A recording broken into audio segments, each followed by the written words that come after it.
سلام، مرحبا بالجميع. إن شاء الله تكونوا بخير. تحدثت في فيديو سابق عن أن كندا ستفتح حدودها أمام المسافرين الدوليين، لكن في تصريح رئيس الوزراء الكندي جاستن ترودو لم يكن هناك الكثير من التفاصيل. في هذا الفيديو سوف أقوم بذكر التفاصيل حول التواريخ ومن يستطيع الدخول إلى كندا. وهناك متابعي الأعزاء يسألون كثيرا: هل نستطيع الدخول من لديه الفيزا السياحية ومن وضع الملف ومن لم يضع بعد؟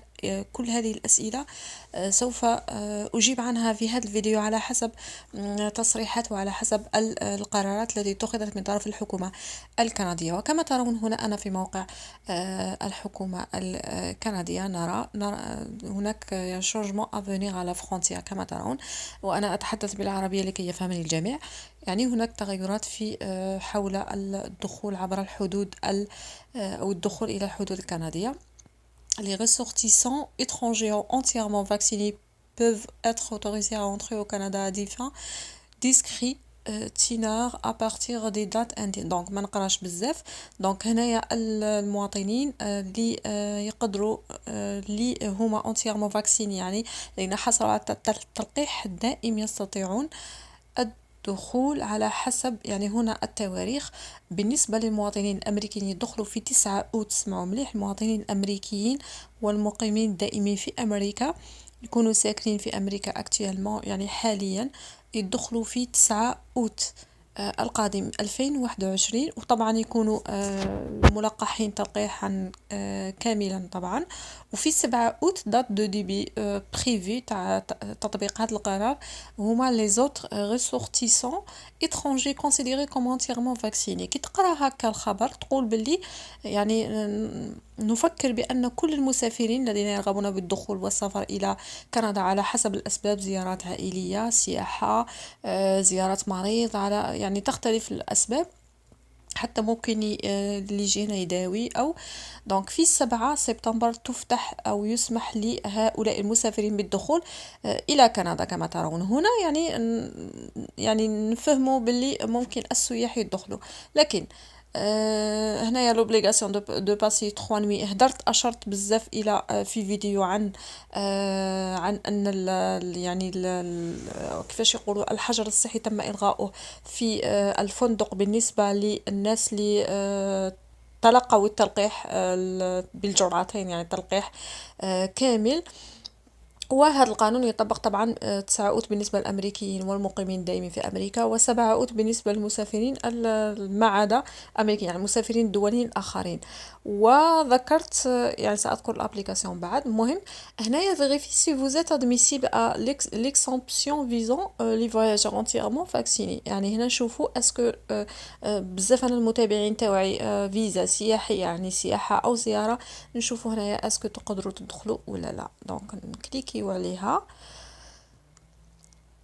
ونشوفوا.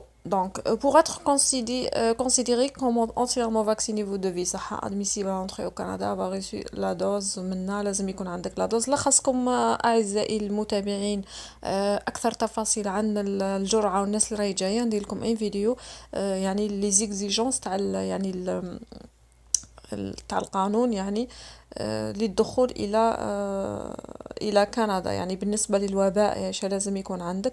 كاين هنا واحد الابليكاسيون كيما اغيف كان، هذه تيليفيرسي فيها تيليفيرسي فيها البخيف بلي درت فاكسان. هضرت فيها يا حسراه في شحال في فيديو، وكنت انا الحمد لله من الاوائل. بالك انا لا سول باسكو حوست جي شيرشي هكا ما لقيتش ولا واحد هضر على الفيزا السياحيه في كندا والوباء ولا والفيروس وكيفاش والاجراءات ومنا وكارونتين تاع لوتيل.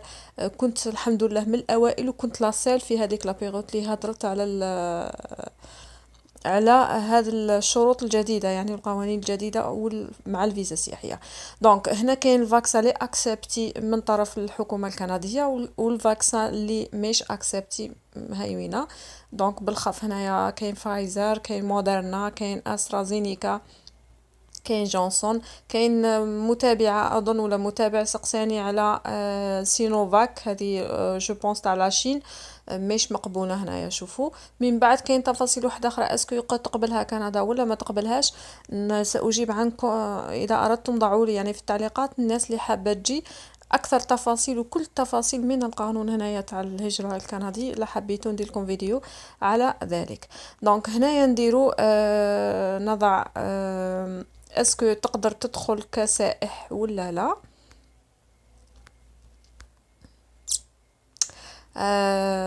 سمحوا لي، دونك هذه كلها تفاصيل ومعلومات على التلقيح، على الدخول، على أغيف كان هذه.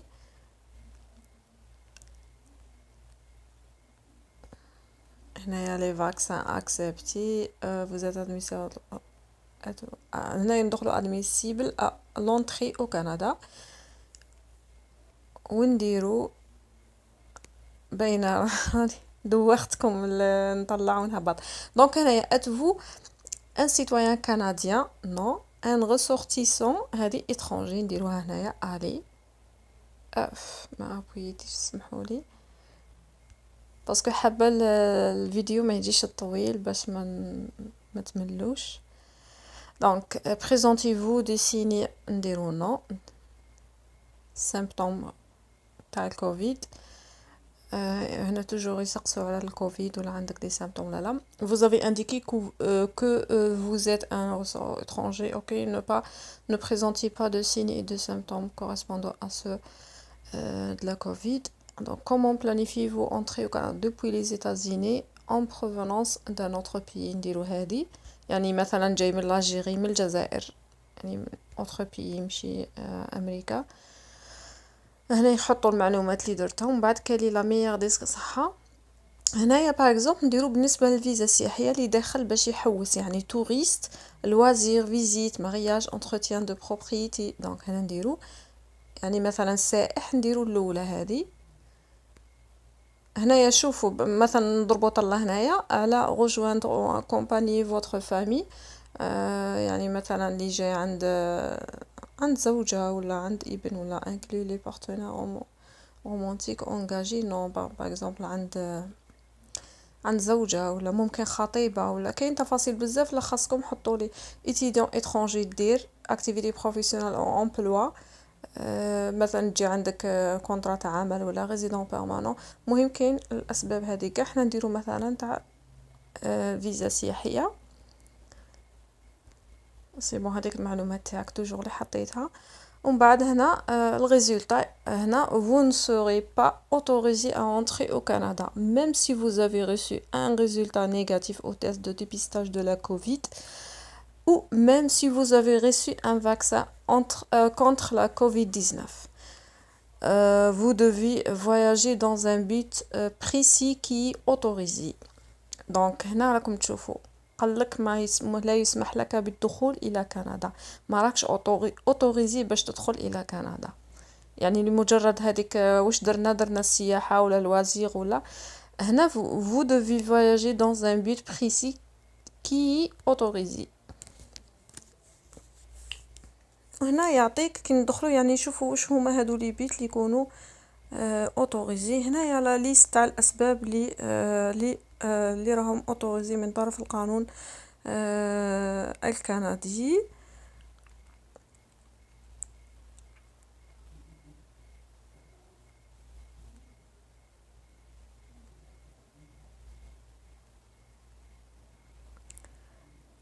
دونك هنايا عاود رجعت نفس السؤال. دونك يحطوا لك هنايا شكون هما citoyen canadien, les ressortissants étrangers en provenance des États-Unis, ressortissants étrangers qui viennent directement d'un autre pays, étranger présentait pas de symptômes. صح هذه كامل المعلومات اللي حطيتها. loisir tourisme visite d'amis.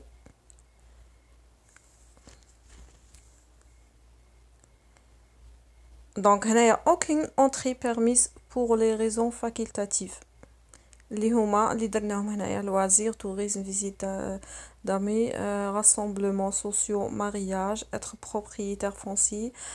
Au Canada, l'entrée n'est autorisée que dans le cadre de certaines exemptions de voyage. Même si vous pensez que la raison de votre voyage est une visite essentielle, vous ne pouvez entrer au Canada que pour les raisons suivantes. دونك هذه الاسباب اللي تقدر تدخل بها كندا. هنايا باختصار باش ما نطولش لا فيديو، لا خاصكم معلومات اكثر ولا ندير لكم جزء ثاني حطوا لي في التعليقات. réunir les membres de la famille au Canada يعني تنضم ولا تلتحق ولا لم الشمل يعني في عائلة في كندا. كون ابيو عليها نلقاو تفاصيل بزاف. voyage dans un but précis qui autorisé exemption de voyage certains travailleurs بعض يعني العمال ماشي كاع العمال هضرت عليها هذه بزاف تكلمت عنها. certains étudiants étrangers بعض الطلبة الأجانب. certains oh là là certains résidents permanents approuvés يعني المواطنين ماشي مواطنين مقيمين دائمين. motif d'ordre humanitaire pour les finirait la prestation de soins à une personne gravement malade. هدرت عليها هذه تاني واحد يكون مثلا مرافق لمريض في أواخر أيام ولا عنده مالادي غراف. لي ممبر دو لا فامي ايميديات ويلارجي هذه تاني حكيت عليها كاين فيديو روحوا شوفوا. دايره من يستطيع الدخول الى كندا يعني نفس الاسباب راهي قاعده هي ممبر دو لا فامي ايميديات دو ريزيدون تمبورير دو كندا افيك لوتوريزاسيون ايكريت. دونك هذه التفاصيل كامله. اذا خاصكم تفاصيل اكثر شكون يقدر يدخل حطوا لي في التعليقات نزيد ندير لكم فيديو باسكو كنت طول في الشرح راح يروح الفيديو ل20 دقيقه ولا اكثر.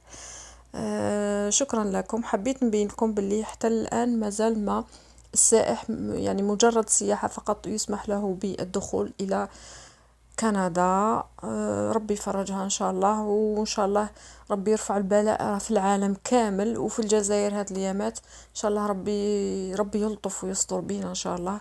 وهذه هي عسى أن تكرهوا شيئا وهو خير لكم، عسى أن تحبوا شيئا وهو شر لكم. كل شيء بإذن الله كما وين ما يأذن ربي يرفع البلاء ويرفع كاع هذا الهموم وهذا تضييق وتفرج إن شاء الله بإذن الله. برك شدوا في ربي، ومادام هكا تتزير مادام الله سبحانه وتعالى يحوس يسمع الدعاء تاعنا ويحوس يسمع التضرع تاعنا والاستغفار تاعنا. شكرا لكم وتهلاو في روحكم ومع السلامة. وتفاصيل واحدة أخرى كاين دي فيديو واحد آخرين إن شاء الله نزيد أكثر تفاصيل وأي خبر تلقاوه هنايا في القناة. مع السلامة.